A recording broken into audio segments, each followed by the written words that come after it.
to process your prospect.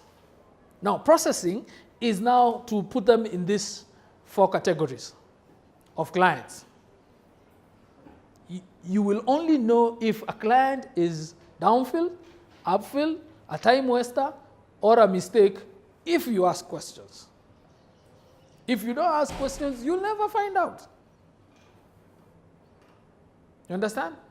You will never absolutely find out if this client is half sold, not sold, a time waster. You have to ask those questions for you to find out if this particular client is ideal. And then the other thing is building rapport. Now, building rapport is the fuel that builds trust. Yeah? If kama roho zenyu hazisikizani, that is what people usually call rapport. Rapport is when you meet, how do you interact? Do you interact in the familiar? Is it too professional? Is it too official? You understand? Because when you start meeting a client, you meet at a distance. As in your relationship, them and you, there are a number of walls in between. Yeah? But for you to gain trust enough to sell, you need to have come close to be peers. By peers, I mean if he's a CEO, you are the other CEO. You understand? You are friends. You can talk. You can call them by their first name. Hey, Chris, how is your day? You understand? Like, for example, I usually tell people, when you're calling a client, don't call them like a salesperson does. As much as you're a salesperson, don't call them like a salesperson. Call them how you'd call a friend. Like, say, if I call a client, I told him, let's give me a name, Fred. Yeah? His name is Mr. Fred. No. Another one. Just give me another name. Mapesa. Yeah, say, his name is Mr. Fred Mapesa. You understand? Now, depending on how to interact, yeah? Let's assume we've met once. So, I look for a way that we can interact, because networking is now finding clients and interacting with them. And one of the things that I do is you realize, where do these people hang out? Where do they go to let loose? Do they have events? Do they have things like I have people in enough hotels to tell me if there's a networking event coming up in their hotel. So that when that is happening, I'm there. You understand? Then now the problem is now getting to know these guys. Yeah, that is now networking. And how one of the most powerful things that I've been using is that I walk up to somebody and say, hi, my name is Chris.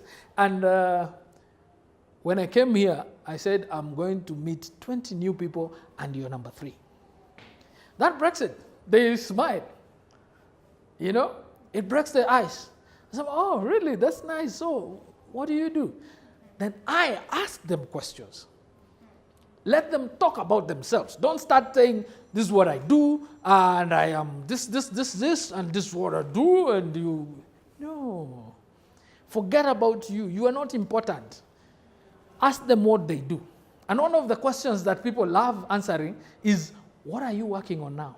Right now, as in, what are you working on?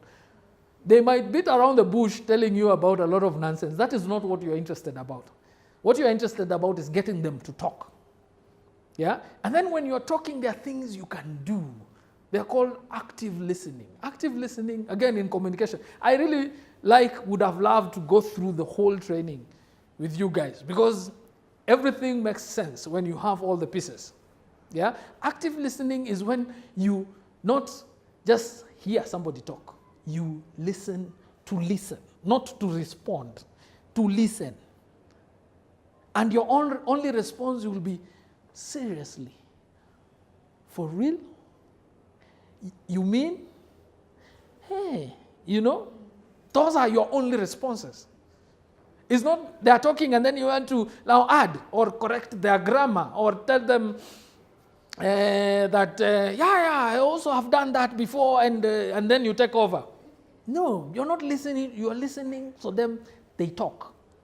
Yeah? And the only thing that you're looking for is building rapport. When somebody feels you're easy to talk to, they trust you. You can tell them, you can stand as a third party and recommend something. You can tell somebody, by the way, I think if you tried this, it will solve your problem. That small issue, yeah, can be solved by this. And when you're recommending, now you are selling your product. You're selling what you are selling. And actually, you'll find out you do it only 10% of the time. So, okay, I've heard you. Can I ask you another question? Yes. Okay, another thing is, remember to ask permission to ask questions. But that we'll get to that. Yeah? Ask another question.